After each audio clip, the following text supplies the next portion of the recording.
ये कहानी है मेहंदीपुर नाम के एक गांव की, जहां राकेश पंखे बनाने और बेचने का काम किया करता था। राकेश इतना चालाक था कि दूसरों के घरों की बिजली धीमी कर दिया करता था, ताकि नए नए पंखे सभी उसकी दुकान से खरीद कर जाएं। कई दिन हो गए हैं, बकरा हलाल नहीं किया। क्या कहूँ, कितनों को लूट लूट जिससे मेरा घर बस जाए। बस एक बड़ी चोरी करनी है, उसके बाद आराम से सुकून की जिंदगी जीऊंगा। राकेश हमेशा ऐसी ही बातें किया करता था। दूसरों का पैसा छीनकर खाने की उसकी आदत बन चुकी थी। इसी में उसका साथ पंकज दिया करता था। अरे यार, कई दिनों से कोई मोटी रकम हाथ नहीं आई। मुझे तो ऐसा लग रहा है कि हमें बस घर की दाल खिचड़ी खाकर ही दिन गुजारने होंगे। अरे मैं तो तुमसे पहले से कह रहा हूँ, चलकर हमारे गांव के जमींदार को लूट लेते हैं। उनको लूट कर क्या फायदा? तुमने सुना है कि नहीं कि उनके घर में अंग्रेजों के जमाने का कूलर रखा हुआ है। ये क्या बकवास कर रहे हो? अंग्रेजों के जमाने का कूलर? ये कैसा कूलर है? चलो चलकर पता करते हैं। राकेश और पंकज भारी गर्मी में जमींदार के घर पर जाते हैं और वहां जाकर देखते हैं कि जमींदार के घर में बिजली न होने की वजह से भी एक छोटा सा एंटीक कूलर हवा दे रहा है। अरे आओ आओ, बैठो। कहाँ से आ रहे हो? राम और श्याम, मेरे दो अनमोल रतन। यूँ कहें तो हम आपसे ही मिलने आ रहे थे जमींदार साहब। ऐसी कौन सी विपदा आ गई? सब ठीक तो है ना? हम तो आपके कूलर की हवा खाने आए हैं। बहुत सुना है इसके बारे में। ये हुई ना बात। जब भी कोई मेरे कूलर की बात करता है, मुझे बड़ी प्रसन्नता होती है। और मैं आपके लिए मिठाई लेकर आया हूँ, जिससे आपका मन अच्छा और ताज़ा हो जाएगा। मुंह का स्वाद एकदम मीठा मीठा हो जाएगा। पंकज और राकेश ने एक नशीली मिठाई जमींदार को खिला दी। उस नशीली मिठाई को खाकर जमींदार गहरी नींद में सो गया। ये जमींदार तो बहुत आलसी निकला, मिठाई का एक हिस्सा खाकर ही बेहोश हो गया। तुम इन सब बातों पर अपना वक्त ना जाया करो। हमारा मकसद कूलर चुराने का है। जल्दी चुरा कर घर ले चलो। किसी ने देख लिया ना तो बड़ी मुसीबत हो जाएगी। राकेश और पंकज कूलर को चुराकर वहां से जाने लगे। तेज हवाएं चलने लगी, बादल गरजने लगे और एक जोर की बिजली बादलों से उस कूलर पर आकर टकराई। वो कूलर नीचे जमीन पर गिर गया और वहीं एक बड़ा सा कूलर घर बन गया। भाई, ये सब क्या हो रहा है? ये छोटा सा कूलर इतना बड़ा घर कैसे बन गया? मुझे बड़ा डर लग रहा है भाई। कहीं कोई अपशकुन ना हो जाए, हमारी जान को खतरा ना हो जाए। इसीलिए वो जमींदार किसी और को कूलर के पास जाने नहीं दिया करता था। हमें इस कूलर के घर के अंदर जाकर देखना ही होगा। जरूर कोई ना कोई बात है। चलो मेरे साथ। और जब वो दोनों अंदर जाते हैं तो उन्हें समझ आता है कि उस घर के अंदर रखी सारी चीजें ठंडी और बर्फ की थी। तुम कुछ समझे पंकज? ये घर अब हमारा है। बस हमें इस बारे में किसी को कुछ बताना नहीं है। अब बस आलीशान तरीके से इसी घर में रहेंगे। मैं इतना खुश हूँ कि क्या बताऊँ। इतना अच्छा घर हम सपने में भी नहीं सोच सकते थे, और ये तो असल जिंदगी में हो रहा है। राकेश और पंकज उस कूलर घर के अंदर ही रहने लगे। ये बात पूरे गांव में किसी को भी पता नहीं थी। दूसरे दिन जब जमींदार को होश आया, ये सब क्या हो गया? कहाँ हूँ मैं? मेरा कूलर कहाँ है? ये जरूर उन दोनों दुष्टों ने मेरे साथ किया है, वरना मुझसे मेरा कूलर कोई नहीं ले जा सकता। मैं कुछ समझी नहीं जी, आप कहना क्या चाहते हैं? कल रात मेरे पास पंकज और राकेश आए थे। उन्होंने मुझे नशीली मिठाई खिलाई और मेरा कूलर लेकर चले गए। मुझे उनकी जानें बचानी होंगी, वरना अनर्थ हो जाएगा। मेरा सर अभी तक घूम रहा है। जमींदार अपने घर से हड़बड़ी में अपने कूलर को ढूंढते हुए निकल गया। वहीं वहाँ पर उसे अंग्रेज चाचा नजर आए। मैंने कहा था ना तुम्हें, वो कूलर श्रापित है, लेकिन तुमने मेरी बात नहीं सुनी। देख लो, आज भागे भागे जा रहे हो। लेकिन ये बात आपको कैसे पता चली कि मेरे घर से कूलर चोरी हो गया है? जब तुम छोटे थे, ये तब की बात है। तुम्हारे दादाजी अंग्रेजों के यहाँ गुलामी किया करते थे। लेकिन इससे उस कूलर का क्या लेना देना? तब जाकर उस अंग्रेज चाचा ने असली बात बताई। तुम्हारे दादाजी मेरे परम मित्र थे, गिरधारी लाल। सुना है आज अंग्रेज कोई पुरानी हवा देने वाली मशीन लेकर आ रहे हैं। मैंने सुना तो है, लेकिन थोड़ी ना हमें वो उस चीज को देखने देंगे। चलो मेरे साथ, मुझे पता है वो सामान कहाँ है।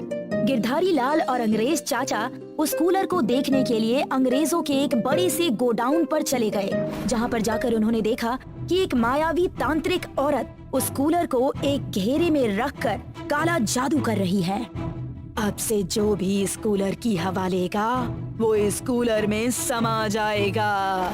ये कूलर उस इंसान को अपने वश में कर लेगी और उसको तबाह कर देगी।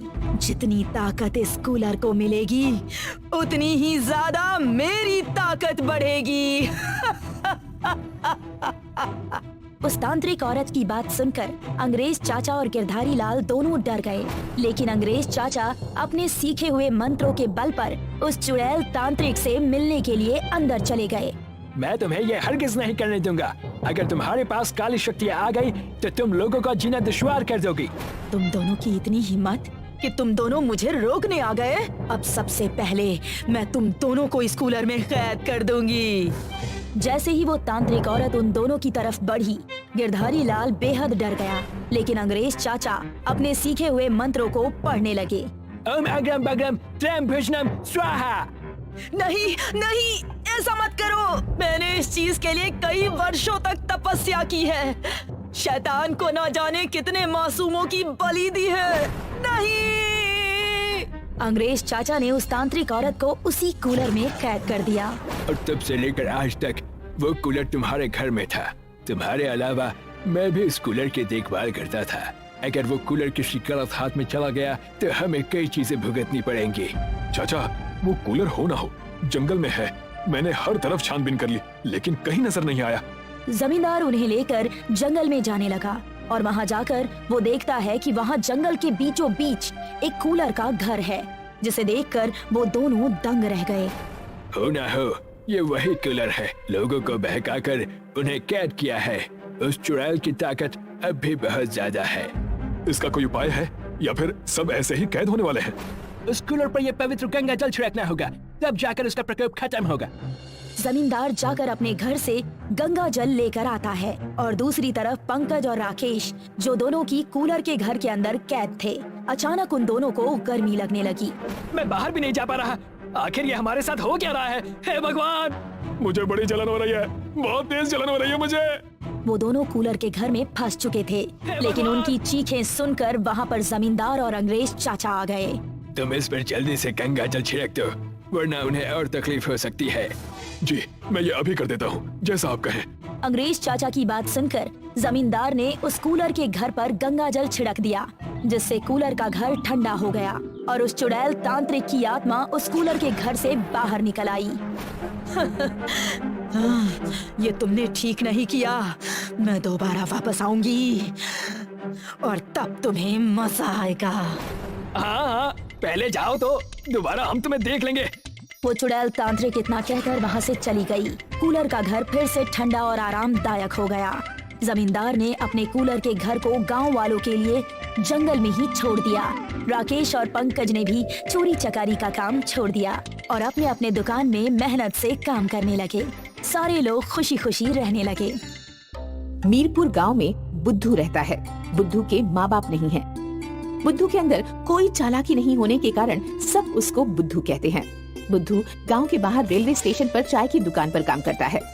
बुद्धू सुबह उठा और चाय की दुकान में सबसे पहले सफाई करने लगा। तभी दुकान का मालिक हरिचंद वहाँ आया। अरे बुद्धू, नागेंद्र नहीं आया? नहीं मालिक, अभी नहीं आया। फिर आज दुकान का सामान कैसे लाएं? वो स्पेशल चाय पत्ती तो वही मिलती है जहाँ से 3 खतरनाक रास्ते हैं और वो सिर्फ नागेंद्र ही ला सकता है। मालिक, उन रास्तों में कोई और क्यों नहीं जा सकता? अरे तू पागल है क्या?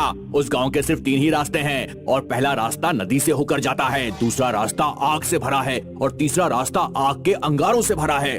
फिर नागेंद्र आग में जलता क्यों नहीं है? तू सच में बुद्धू ही है। अरे मूर्ख, नागेंद्र पहले रास्ते से नदी पार करके जाता है, बाकी 2 से जाना तो उसके बाप के बस का भी नहीं है।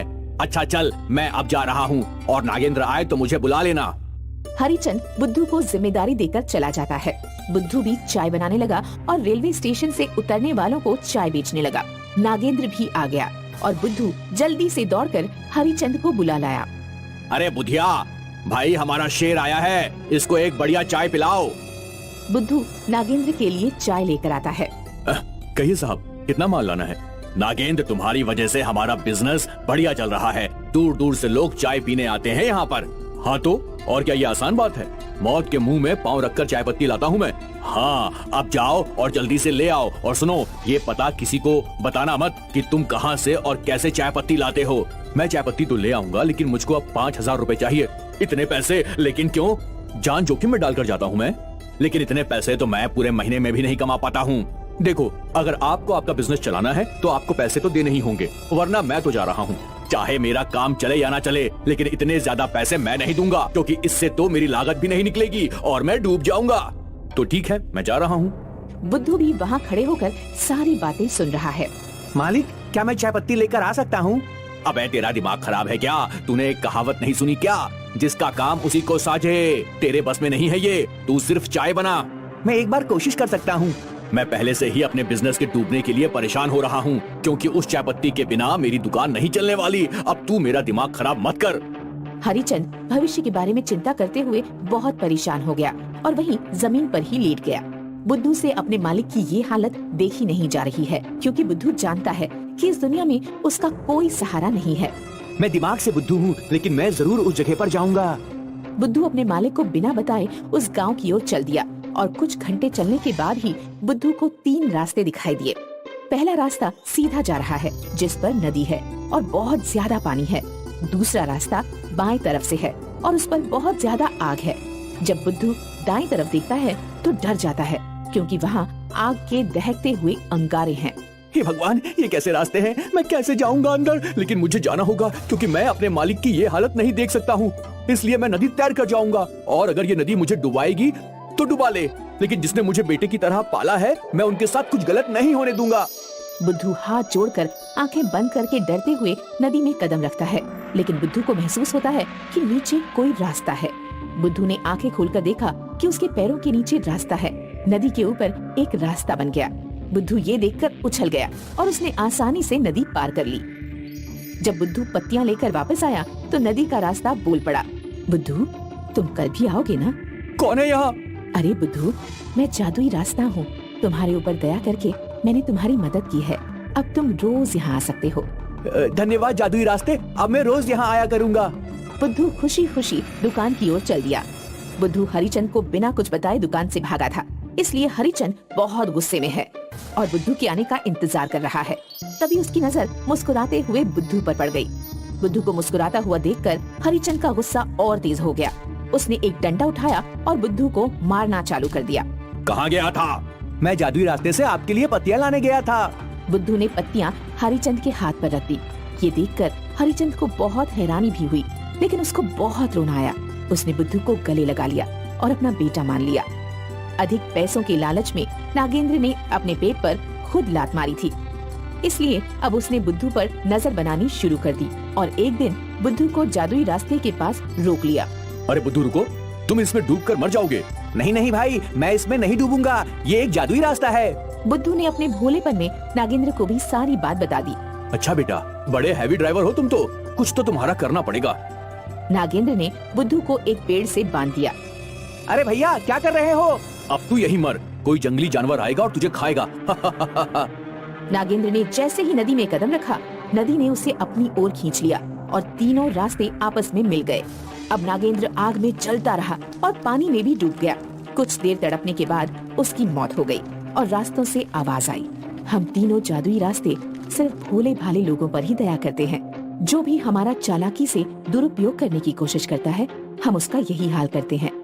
आओ बुद्धू, चाय पत्ती ले आओ और ये 2 मटके भी उठा लो। बुद्धू हीरे जवाहरात से भरे 2 मटके लेकर दुकान पर पहुंचा और हरिचंद ने 1 महीने में ही एक बड़ा होटल खोल लिया, जिसमें वो चाय उसकी ब्रांड बन गई और बुद्धू की भी शादी हो गई। बुद्धू अभी भी जादुई रास्तों की सहायता से चाय पत्तियां लेकर आता है, जिसकी वजह से दूर दूर उसकी ख्याति फैल गई। एक शहर में रवीना अपने मम्मी पापा के साथ रहती है। रवीना के पापा एक बड़े बिजनेसमैन हैं। रवीना बहुत अमीर लड़की है और उसकी पढ़ाई शहर के बड़े स्कूल और कॉलेज से हुई है, जबकि उसके चाचा गांव में रहकर खेती बाड़ी करते हैं। उनकी भी एक बेटी है जिसका नाम सिमरन है। सिमरन की पढ़ाई गांव में ही हुई है। रवीना की पढ़ाई पूरी हो गई है, अब उसकी शादी है, इसलिए वो गांव से 1 महीने पहले ही सिमरन को बुला लेती है ताकि वो घर के काम संभाल सके। Simran, you are most welcome in our luxury house. Oh, शायद तुम नहीं समझी हो। मैं बोल रही हूँ कि हमारे बड़े से घर में तुम्हारा स्वागत है। थैंक यू दीदी। हाँ हाँ जरूर, अब तू आ गई है तो सब सीख ही जाएगी। वैसे तूने गांव में इंग्लिश बोलना तो नहीं सीखा होगा और तेरे पापा ने तुझे सरकारी स्कूल में ही पढ़ाया होगा। दीदी, गांव में सरकारी स्कूल ही होते हैं। हाँ हाँ मैं समझ गई। वैसे भी औकात नहीं है तुम लोगों की कि प्राइवेट स्कूल में जा सको। दीदी अंदर चलें? हाँ हाँ जरूर। रवीना सिमरन को अंदर लेकर चली जाती है और सिमरन के गरीब होने के कारण उसको खूब ताने देती है। सिमरन यहाँ सारा दिन काम करती है और फिर इनके ताने भी सुनती है, इसलिए सिमरन को आज रोना आ गया। पापा ने मुझे कहाँ भेज दिया और मम्मी ने कहा है कि किसी को उल्टा जवाब नहीं देना। और ये रवीना तो अपनी सारी हदें पार कर चुकी है। भगवान, आपने मुझे इतना गरीब क्यों बनाया कि अपनी बहन भी मजाक बना रही है। तभी बाहर से रवीना आ जाती है। सिमरन, तुम अभी बिजी हो क्या? नहीं दीदी, मैं तो बिल्कुल बिजी नहीं हूँ, मैं तो फ्री हूँ। चलो तो फिर मार्केट चलते हैं, मेरे फ्रेंड्स भी आने वाले हैं, कुछ ढंग का पहन लेना। दीदी, मेरे पास तो सलवार सूट ही है, मैं इसके अलावा क्या पहनूं? अरे यार, तुम गांव के लोग भी ना जाने क्या क्या पहनते हो। चलो कोई नहीं, वही कपड़े पहन लो, मैं बाजार से तुम्हें कोई टॉप दिलवा दूंगी। रवीना बाजार में सिमरन को लेकर शादी की शॉपिंग करने चली जाती है। रवीना सिमरन को लेकर सबसे पहले लहंगे की दुकान पर जाती है। मुझे तो ये लहंगा पसंद आ रहा है, इसकी कीमत पूरे 50,000 है। हाँ दीदी, ये देखने में भी बहुत सुंदर है। हाँ, लेकिन तू सिर्फ इसके ख्वाब ही देख सकती है, क्योंकि तेरी शादी भी सूट में ही होनी है। चलो ना दीदी, कहीं और चलते हैं। अरे, ये मेरी शादी की शॉपिंग हो रही है, ऐसे होता है क्या? कितनी जल्दी आओ और चले जाओ। ये शहर के बड़े बिजनेसमैन की बेटी रवीना की शादी है, किसी गांव के किसान की नहीं। दीदी, आप हर बात पर मेरे पापा की बेइज्जती क्यों करती हो? ओ, बाबू को बुरा लगा? सॉरी बच्चा, मुझे पता नहीं था कि तेरे पापा के पास तो मर्सिडीज है और मैंने बैल बुग्गी बता दी। चल अब आजा, मैं तुझे भी कपड़े दिलवा देती हूँ, नहीं तो फिर मेरे दोस्त आ जाएंगे। नहीं, मुझे किसी से कुछ नहीं चाहिए। अच्छा ठीक है, तुझे कुछ नहीं चाहिए तो अब मैं अपनी बाकी की शॉपिंग कर लेती हूँ। ले, ये लहंगे का बैग तू पकड़ ले। सिमरन लहंगे का बैग पकड़कर चुपचाप चलने लगती है, लेकिन तभी रवीना की 2 फ्रेंड्स भी आ जाती हैं। वो लोग काफी देर तक बातें करते हैं। तभी उसकी एक फ्रेंड बोलती है, रवीना, ये कौन है? यार, आप लोग भी ना देख कर नहीं पहचान सकते? उसके कपड़े देखो, नौकरानी है वो मेरी, आज साथ ले आई ताकि मेरी हेल्प हो सके। हाँ यार, नौकरानी हो अगर तो कितना इजी हो जाता है ना सब करना। उनकी बातें सिमरन भी सुन लेती है और उसकी आंखों से आंसू आ जाते हैं। सिमरन सोच लेती है कि वो अब इस शहर में बिल्कुल नहीं रुकेगी। दीदी, मैं अपने गांव जा रही हूँ। हाँ, चली जाना, मैं क्या तुझे रोक रही हूँ? लेकिन आज और रुक जा, क्योंकि लड़का मुझसे मिलने आ रहा है। बस तू छोटी बहन होने के नाते आज मेरी हेल्प कर दे। ठीक है, आज रुक जाती हूँ, लेकिन कल नहीं रुकूंगी। अगर तेरा यहाँ मन नहीं लग रहा तो मैं खुद तुझे छोड़ाऊंगी। वैसे इस घर में तेरे लिए मौज ही मौज है, कुछ कमी तो है नहीं। सिमरन रवीना की बात मान जाती है और शाम को लड़का विजय भी आ जाता है। सिमरन उसकी खूब देखभाल करती है। विजय चला जाता है और मंगनी की डेट भी फिक्स हो गई है। लेकिन सिमरन अपने घर नहीं गई और वो रवीना के पास ही रुक गई। फिर वो दिन भी आ गया जिसका सबको इंतजार था और रवीना के पापा ने बहुत अच्छी तैयारियां की। गांव से सिमरन के मम्मी पापा भी आ गए। अंगूठी पहनाने की रस्म शुरू हुई। मैं रवीना को अंगूठी नहीं पहना सकता। तुम्हारी हिम्मत कैसे हुई सभी लोगों के सामने ऐसे बात करने की? क्या तुम जानते नहीं कि मैं इस शहर के सबसे बड़े बिजनेसमैन की बेटी हूँ? मैं तुम्हारे बारे में सब कुछ जानता हूँ, इसलिए मना कर रहा हूँ। मैं सिमरन से शादी करूंगा। तुम्हारा दिमाग खराब है? तुम उसको जानते भी हो? मैं तुमसे पहले सिमरन को ही जानता था। और हाँ, ये सारा खेल हमने तुम्हारे घमंड को तोड़ने के लिए ही किया है। तुम पैसों से अमीर हो, लेकिन तुम धूल के बराबर हो, क्योंकि तुम्हारे पास कोई दिल नहीं है। और सिमरन सिर्फ पैसों से गरीब है, जबकि उसका दिल बहुत बड़ा है। और वो गांव के सभी बच्चों को रोजाना फ्री में पढ़ाती भी है। उसका गांव में स्किल डेवलपमेंट का एक कोचिंग सेंटर है और वो भी बिल्कुल फ्री है। हम दोनों एक दूसरे को पहले से जानते हैं, बस तुम्हें तुम्हारी औकात दिखाने के लिए ये सब कुछ किया है। विजय और सिमरन की शादी हो जाती है और रवीना का घमंड चूर चूर हो जाता है। ये कहानी है मेहंदीपुर नाम के एक गांव की, जहां राकेश पंखे बनाने और बेचने का काम किया करता था। राकेश इतना चालाक था कि दूसरों के घरों की बिजली धीमी कर दिया करता था, ताकि नए नए पंखे सभी उसकी दुकान से खरीद कर जाएं। कई दिन हो गए हैं, बकरा हलाल नहीं किया। क्या कहूँ, कितनों को लूट लूं जिससे मेरा घर बस जाए। बस एक बड़ी चोरी करनी है, उसके बाद आराम से सुकून की जिंदगी जीऊंगा। राकेश हमेशा ऐसी ही बातें किया करता था। दूसरों का पैसा छीनकर खाने की उसकी आदत बन चुकी थी। इसी में उसका साथ पंकज दिया करता था। अरे यार, कई दिनों से कोई मोटी रकम हाथ नहीं आई। मुझे तो ऐसा लग रहा है कि हमें बस घर की दाल खिचड़ी खाकर ही दिन गुजारने होंगे। अरे मैं तो तुमसे पहले से कह रहा हूँ, चलकर हमारे गांव के जमींदार को लूट लेते हैं। उनको लूट कर क्या फायदा? तुमने सुना है कि नहीं कि उनके घर में अंग्रेजों के जमाने का कूलर रखा हुआ है। ये क्या बकवास कर रहे हो? अंग्रेजों के जमाने का कूलर? ये कैसा कूलर है? चलो चलकर पता करते हैं। राकेश और पंकज भारी गर्मी में जमींदार के घर पर जाते हैं और वहां जाकर देखते हैं कि जमींदार के घर में बिजली न होने की वजह से भी एक छोटा सा एंटीक कूलर हवा दे रहा है। अरे आओ आओ, बैठो। कहाँ से आ रहे हो? राम और श्याम, मेरे दो अनमोल रतन। यूं कहे तो हम आपसे ही मिलने आ रहे थे जमींदार साहब। ऐसी कौन सी विपदा आ गई? सब ठीक तो है ना? हम तो आपके कूलर की हवा खाने आए हैं, बहुत सुना है इसके बारे में। ये हुई ना बात। जब भी कोई मेरे कूलर की बात करता है मुझे बड़ी प्रसन्नता होती है। और मैं आपके लिए मिठाई लेकर आया हूँ जिससे आपका मन अच्छा और ताज़ा हो जाएगा, मुंह का स्वाद एकदम मीठा मीठा हो जाएगा। पंकज और राकेश ने एक नशीली मिठाई जमींदार को खिला दी। उस नशीली मिठाई को खाकर जमींदार गहरी नींद में सो गया। ये जमींदार तो बहुत आलसी निकला, मिठाई का एक हिस्सा खाकर ही बेहोश हो गया। तुम इन सब बातों पर अपना वक्त ना जाया करो। हमारा मकसद कूलर चुराने का है। जल्दी चुरा कर घर ले चलो। किसी ने देख लिया ना तो बड़ी मुसीबत हो जाएगी। राकेश और पंकज कूलर को चुराकर वहाँ से जाने लगे। तेज हवाएं चलने लगी, बादल गरजने लगे और एक जोर की बिजली बादलों से उस कूलर पर आकर टकराई। वो कूलर नीचे जमीन पर गिर गया और वहीं एक बड़ा सा कूलर घर बन गया। भाई ये सब क्या हो रहा है? ये छोटा सा कूलर इतना बड़ा घर कैसे बन गया? मुझे बड़ा डर लग रहा है भाई, कहीं कोई अपशकुन ना हो जाए, हमारी जान को खतरा ना हो जाए। इसीलिए वो जमींदार किसी और को कूलर के पास जाने नहीं दिया करता था। हमें इस कूलर के घर के अंदर जाकर देखना ही होगा।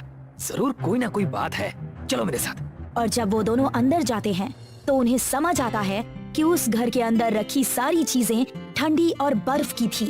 तुम कुछ समझे पंकज? ये घर अब हमारा है, बस हमें इस बारे में किसी को कुछ बताना नहीं है। अब बस आलीशान तरीके से इसी घर में रहेंगे। मैं इतना खुश हूँ कि क्या बताऊँ। इतना अच्छा घर हम सपने में भी नहीं सोच सकते थे और ये तो असल जिंदगी में हो रहा है। राकेश और पंकज उस कूलर घर के अंदर ही रहने लगे। ये बात पूरे गांव में किसी को भी पता नहीं थी। दूसरे दिन जब जमींदार को होश आया, ये सब क्या हो गया? कहाँ हूँ मैं? मेरा कूलर कहाँ है? ये जरूर उन दोनों दुष्टों ने मेरे साथ किया है, वरना मुझसे मेरा कूलर कोई नहीं ले जा सकता। मैं कुछ समझी नहीं जी, आप कहना क्या चाहते हैं? कल रात मेरे पास पंकज और राकेश आए थे। उन्होंने मुझे नशीली मिठाई खिलाई और मेरा कूलर लेकर चले गए। मुझे उनकी जानें बचानी होंगी, वरना अनर्थ हो जाएगा। मेरा सर अभी तक घूम रहा है। जमींदार अपने घर से हड़बड़ी में अपने कूलर को ढूंढते हुए निकल गया। वहीं वहाँ पर उसे अंग्रेज चाचा नजर आए। मैंने कहा था ना तुम्हें, वो कूलर श्रापित है, लेकिन तुमने मेरी बात नहीं सुनी। देख लो आज भागे भागे जा रहे हो। लेकिन ये बात आपको कैसे पता चली कि मेरे घर से कूलर चोरी हो गया है? जब तुम छोटे थे ये तब की बात है। तुम्हारे दादाजी अंग्रेजों के यहाँ गुलामी किया करते थे। लेकिन इससे उस कूलर का क्या लेना देना? तब जाकर उस अंग्रेज चाचा ने असली बात बताई। तुम्हारे दादाजी मेरे परम मित्र थे, गिरधारी लाल। सुना है आज अंग्रेज कोई पुरानी हवा देने वाली मशीन लेकर आ रहे हैं। मैंने सुना तो है, लेकिन थोड़ी ना हमें वो उस चीज को देखने देंगे। चलो मेरे साथ, मुझे पता है वो सामान कहाँ है। गिरधारी लाल और अंग्रेज चाचा उस कूलर को देखने के लिए अंग्रेजों के एक बड़े से गोडाउन पर चले गए, जहाँ पर जाकर उन्होंने देखा कि एक मायावी तांत्रिक औरत उस कूलर को एक घेरे में रखकर काला जादू कर रही है। अब से जो भी इस कूलर की हवा लेगा वो इस कूलर में समा जाएगा। ये कूलर उस इंसान को अपने वश में कर लेगी और उसको तबाह कर देगी। जितनी ताकत इस कूलर को मिलेगी उतनी ही ज्यादा